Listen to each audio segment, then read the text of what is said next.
అయితే మనం బులెటిన్లో అప్డేట్ చూస్తూ ఉన్నాం.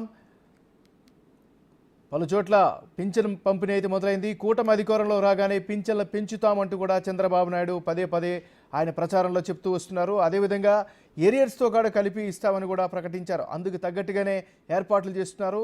ఇప్పుడు మనం లైవ్ విజువల్స్లో చూస్తున్నాం. ఈ పింఛన్ల పంపిణీ కార్యక్రమంలో స్వయంగా ముఖ్యమంత్రి నారా చంద్రబాబు నాయుడు పాల్గొంటున్నారు. సో ఆయన చేతుల మీదుగా అక్కడ నియోజకవర్గంలో, ముఖ్యంగా మంగళగిరి నియోజకవర్గంలో సంబంధించిన పెనుమాకలో లబ్ధిదారులకు చంద్రబాబు నాయుడు పింఛను పంపిణీ చేస్తారు. ఆయన ఆల్రెడీ పెనమాక చేరుకున్నటువంటి పరిస్థితి కనిపిస్తుంది. అక్కడ ఆయనకి కార్యకర్తలు, అభిమానులు, స్థానికులు, అదేవిధంగా లబ్ధిదారులందరూ కూడా ఘనంగా స్వాగతం పలుకుతున్నటువంటి పరిస్థితి కనిపిస్తుంది. బిగ్ టీవీ స్క్రీన్ పైన మనం విజువల్స్లో చూస్తున్నాం. చంద్రబాబు నాయుడు తన అధికార నివాసం దగ్గర నుంచి ప్రారంభమయ్యి ఇప్పుడే ఎక్కడైతే పింఛన్ల పంపిణీ ఆ మంగళగిరి నియోజకవర్గంలోని పెనుమాకలో ఎక్కడైతే లబ్ధిదారులకు ఆయన అందించేందుకు ముందుగా డిసైడ్ చేసుకున్నారో ఆ గ్రామానికి, ఆ ప్రాంతానికి చేరుకుంటున్నటువంటి పరిస్థితి మనం చూస్తున్నాం.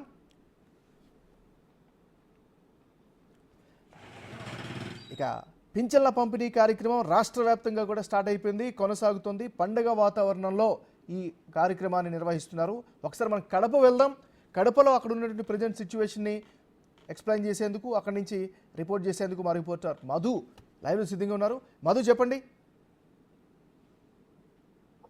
ఎంఎన్ఆర్ ఉదయం 5 గంటల నుంచి అంగరంగ వైభవంగా పండుగ వాతావరణంలో ఇచ్చిన మాట ప్రకారం కూటమి ప్రభుత్వం ఉదయాన్నే 5 గంటల నుంచి పింఛన్ల పంపిణీ కార్యక్రమం చేపట్టారు. అయితే కడప నియోజకవర్గ ఎమ్మెల్యే మాధవిరెడ్డి ఉదయం 5 గంటల నుంచి పింఛన్ల కార్యక్రమం మొదలు పెట్టారు. అయితే ఇచ్చిన మాట ప్రకారం 7,000 రూపాయల నగదును పింఛన్దారులకు అందజేస్తున్నారు. అయితే పండుగ వాతావరణంలోనే జరుగుతుందని చెప్పుకోవచ్చు. అయితే మన దగ్గర కడప నియోజకవర్గం ఎమ్మెల్యే మాధవిరెడ్డి ఉన్నారు. అసలు పింఛన్ల కార్యక్రమం ఎలా మొదలు పెట్టారనేది ఆమెను అడిగి తెలుసుకునే ప్రయత్నం చేద్దాం.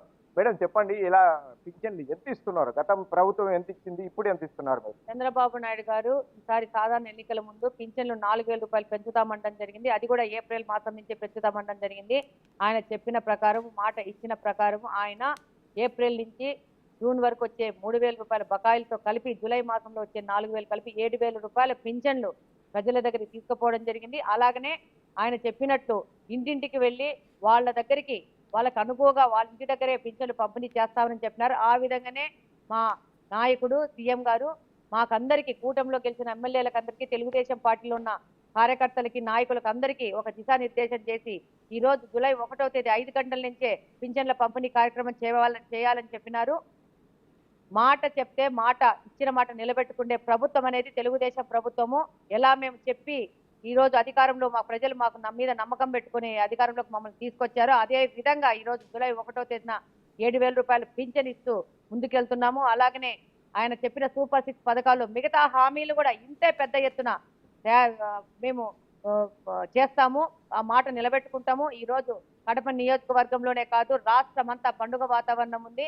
వాళ్ళ ఇళ్లకి సచివాలయ సిబ్బంది సహకారంతో ప్రతి ఒక్కరి ఇంటికి వెళ్ళి ఈ రోజులోనే మొత్తం పింఛన్ల కార్యక్రమం పూర్తయ్యే విధంగా చంద్రబాబు నాయుడు గారు ఆదేశించడం జరిగింది. తదనుగుణంగా మొత్తం అరేంజ్మెంట్ చేయడం జరిగింది. తదనుగుణంగా ఈ రోజు లోపల పింఛన్లు పూర్తి చేయడం కూడా జరుగుతుంది. అయితే ఇక్కడ పింఛన్దారుడు మామూలుగా గత ప్రభుత్వంలో 3,000 రూపాయలపై మాత్రమే పింఛన్ తీసుకుంటున్నారు. అయితే ఇప్పుడు కూటమి ప్రభుత్వం ఏర్పడిన తర్వాత 7,000 రూపాయలు నగదు తీసుకుంటున్నారు. అసలు ఆయన ఆనందం ఎలా ఉంది అనేది ఆయన మాటల్లోనే వినేదానికి ప్రయత్నం చేద్దాం. అయ్యా, చెప్పండి, గత ప్రభుత్వంలో 3,000 రూపాయలు ఇస్తున్నారు, ఈ ప్రభుత్వం వచ్చిన తర్వాత 7,000 ఇస్తున్నారు, ఎలా ఉంది? ఆనందంగా ఉందండి, మాకు సంతోషంగా ఉంది. 7,000 కలిపి ఆయన చెప్పిన మాట నిలబెట్టుకున్నాను.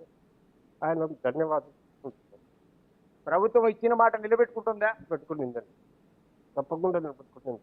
చెప్పిన మాట జవదాటకుండా ఆయన చెప్పిన మాటనే నిశ్చాతంగా అందరికి 7,000 రూపాయలు అందజేస్తున్నారు.